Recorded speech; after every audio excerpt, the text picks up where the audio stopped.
And that would be Sonata Cheyenne. Um, and that one is has to do with this Sand Creek massacre of 1864. Had the government, and I don't know who it was in the government or what agency had communicated to the Cheyenne Nation to take the women and children and elder people to Sand Creek, and that they had promised by way of, I don't know if it was a treaty or a letter or somehow, that everything would be fine if they got everybody to this Sand Creek. Well,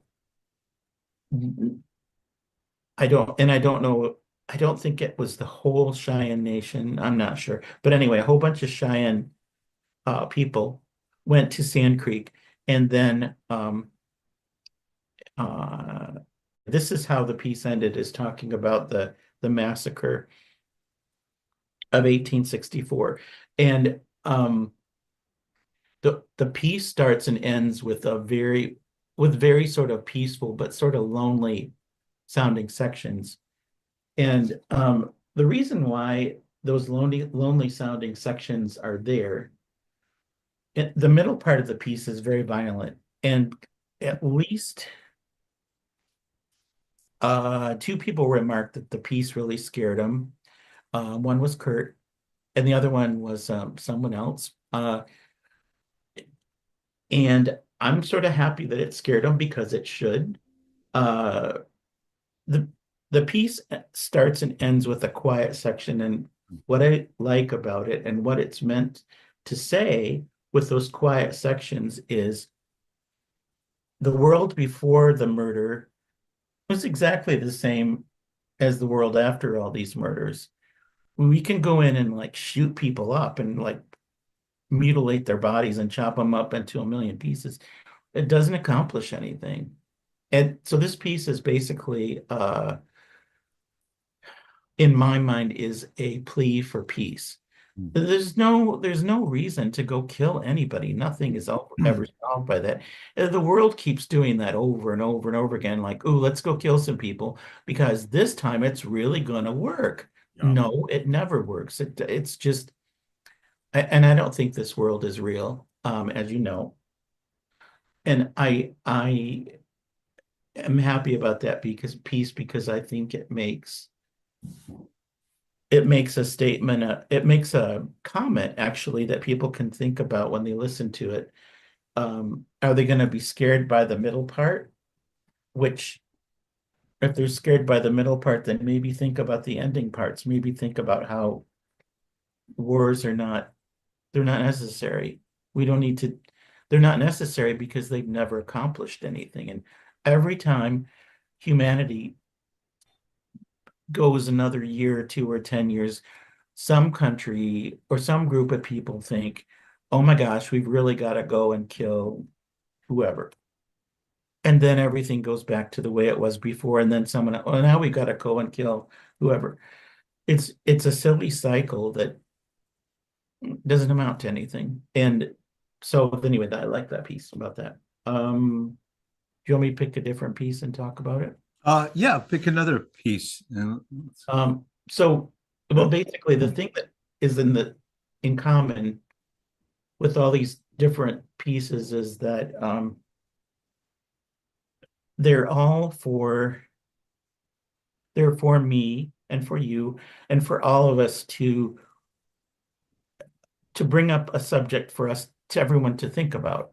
Um, Lots of music in the past was written to, like, show off a pianist or a violinist um, or some other kind of something like that. Like Liszt wrote transcendental etudes for him to show off on the piano. I I, I don't know. I am working on a cello sonata, and that does have some show-offy parts, so I guess that would fall into that bracket. I don't think there's anything wrong about writing any kind of music, but it's just that it's always more interesting to me to have the music represent some types of thoughts that I think are interesting or for people to think about. I think the next one I would pick would be one that you would pick too, the Sonata Chethlahe and the songs of Chethlahe. Well, is it Chethlahe, not Yeah, Chethlahe? Chethlahe. Chethlahe, yeah.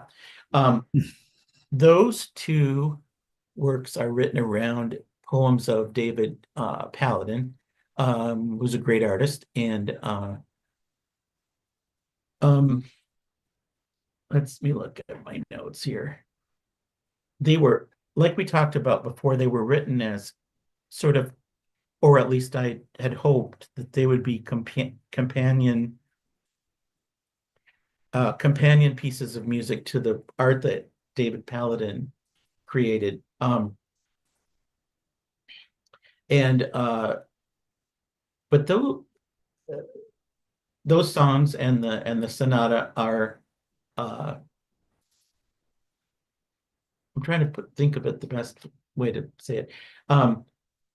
It's they're all questions that people can think about. The very first movement of or first song in the song cycle, first movement in the piano piece is Journey to the Spirit World. And uh David Paladin wrote a poem, Journey to the Spirit World. And I wanted to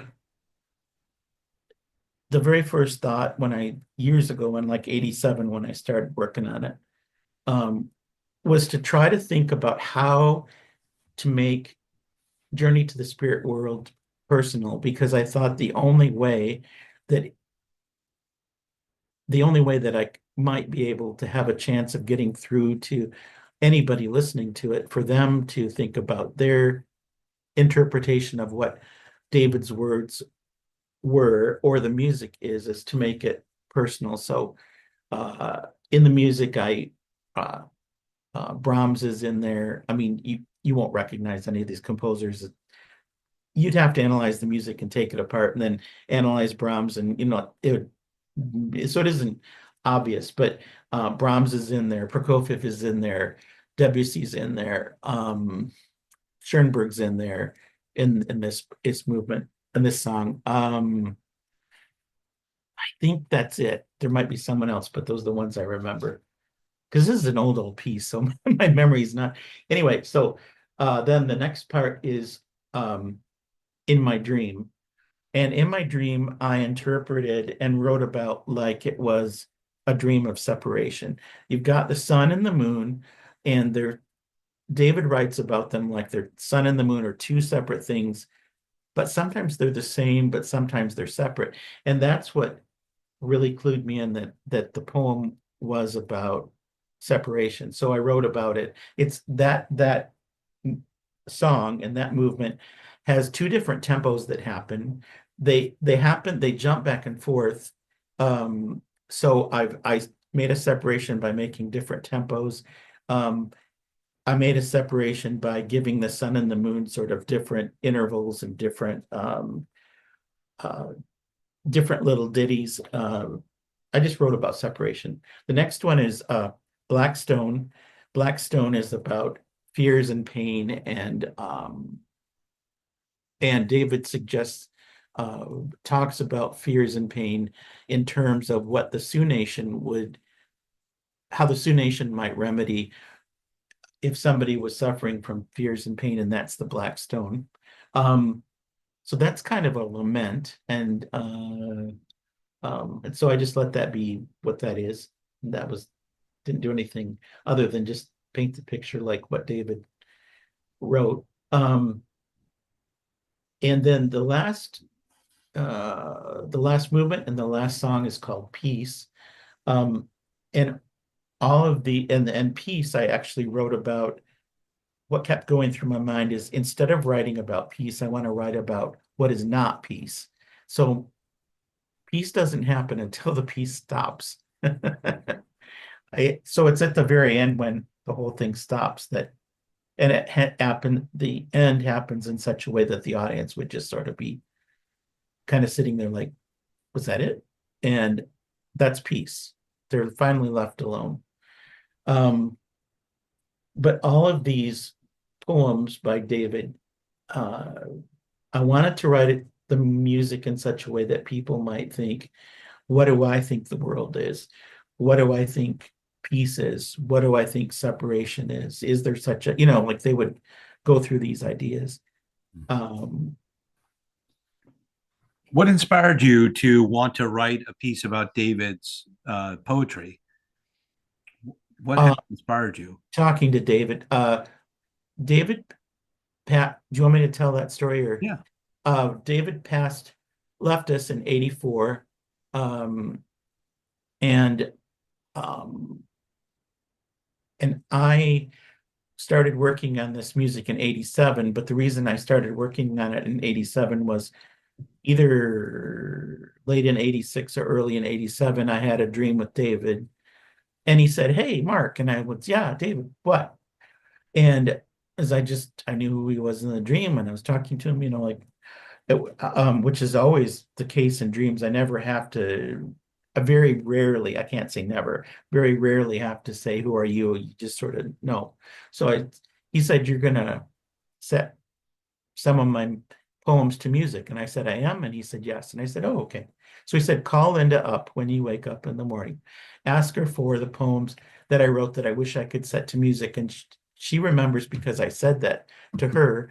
And when I called up Lynda, she said, "Oh, yeah, I know which ones those are." So she sent me um, Journey of the Spirit World, um, In My Dream, Blackstone, Cloud Songs, and Peace to set. So I did because I was supposed to. So, and I knew that they were going to be, this relates to the movie that you and I love, The Arrival. I knew they were going to be done someday. I didn't know, I'm glad I didn't know how long it would take because it took over 30 years to do it. Not because I wrote one note and then put it down and then 2 weeks later wrote another note, but I kept writing it. I would write it over and over and over again in different ways. And each time I wrote it, I wouldn't like it. And that happens to me a lot. That's kind of how I compose is it's not easy for me usually. I write and I don't like it, I throw away and I write it and again. And anyway, so that's how that happened. Um uh the cello, do you want me to mention the cello sonata? That's similar. Yeah. Yeah. I had a really dear friend whose name is David Etheve. I worked with David when I played violin in an orchestra in Spain. David was uh and his name isn't David because he was David David was French, and I think he was from Paris, but I could be wrong. So it was David. So that's why I say David. I'm not trying to be weird or anything. So David passed away. I don't know what year. My brain is fuzzy. I think it might have been 4 or 5 years ago, something like that. No, it was more than that. Okay, I'm thinking of chronology. It was more than 5 years ago because I think because 5 years ago I started working on the cello sonata.